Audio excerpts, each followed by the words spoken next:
minutes. Et cet invité, c'est Lou Doyon. Bonjour. Bonjour. Je vous appelle Lou. Oui. Merci de nous rendre visite. Merci. Alors, vous êtes au Théâtre de la Madeleine pour Lettres intimes. C'est une compilation de textes, Oui. de personnages illustres, de lettres d'ailleurs, tout simplement. Oui.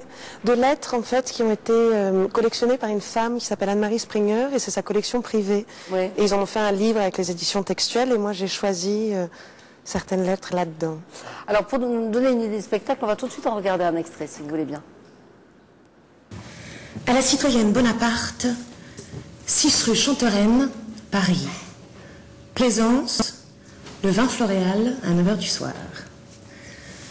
Tu es enceinte, ma douce amie. Cette idée me transporte de joie.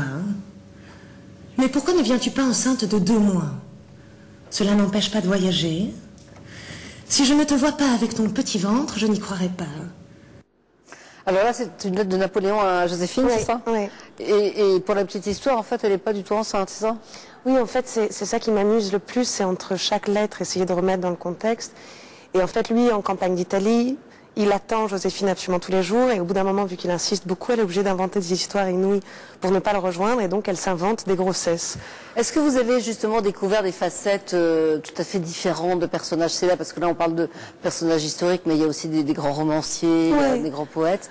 Il y a des facettes autres que celles qu'on connaît dans ces lettres intimes? Moi, je trouve, et c'est ça qui m'amusait. Je me suis un peu battue en me disant que je cherchais pas à rendre des personnages illustres, de les rendre humains comme nous tous, mais au contraire, j'avais l'impression que ça leur donne tellement plus d'humanité, de se rendre compte que les gens sont beaucoup plus ambigus que ce qu'on pense et qu'un grand dictateur peut être absolument fou d'amour, peut être trompé, qu'un homme qui est assez dur avec tout le monde peut finalement expliquer pourquoi il est si dur et qu'est-ce qu'il y a derrière, enfin que les gens sont beaucoup plus subtils que ça. Vous lisez aussi des lettres d'Apollinaire. Alors, il faut dire pour la petite histoire que vous lui devez votre prénom, en quelque sorte, hein, parce qu'il avait écrit les lettres à Lou.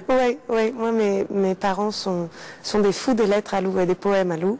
Et donc, c'est vrai que ça me paraissait évident de lire une lettre. Et encore une fois, cette lettre était dans aucun autre livre, vu que c'est une lettre complètement inédite. Donc, ça me plaisait de me dire, bon, voilà, je lis une lettre à Lou. Et vous êtes vous-même amateur d'art épistolaire, vous écrivez beaucoup, vous êtes, ou à l'époque du téléphone et du SMS, vous avez laissé tomber le papier et la plume?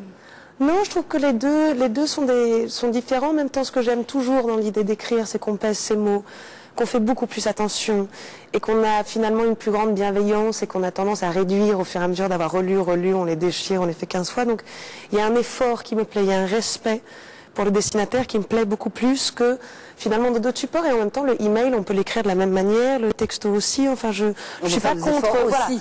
Quand on écrit par messagerie électronique. On pourrait avoir des emails comme Apollinaire écrivait des lettres. Mais pourquoi pas? Alors, vous-même, vous avez une carrière qui est partagée entre le cinéma, le théâtre et aussi l'univers de la mode. Ouais. C'est difficile de concilier tout ça ou pas du tout? Non, moi j'aime bien l'idée. Moi, je crois que j'ai profondément le besoin de m'exprimer.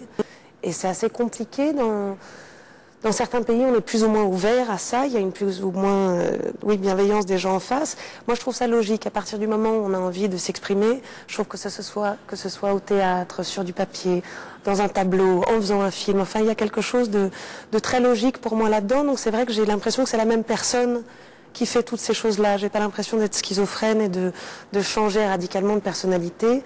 Et je trouve pas que l'un va contre l'autre. Est-ce que ça a été difficile à un moment donné, je pense à ça en vous regardant, Lou, d'être à la fois la fille de Jacques Doyon et de Jane Birkin? Oh non, c'est très bien. C'est bien? Ouais. Et alors, c'est oui, parce qu'il me semble que vous lui ressemblez de plus en plus à votre maman. Ça dépend des moments. Je ressemble beaucoup aux deux, mais c'est vrai que c'est très agréable. J'ai 2 parents absolument magnifiques et très différents.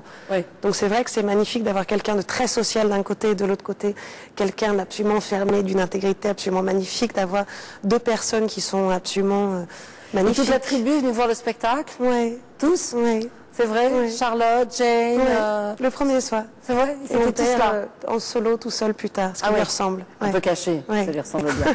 Merci beaucoup d'être venu nous parler de ce spectacle. Je rappelle que donc vous êtes au Théâtre de la Madeleine jusqu'au 5 mai. 5 mai, merci. Ouais. Avec ces lettres intimes.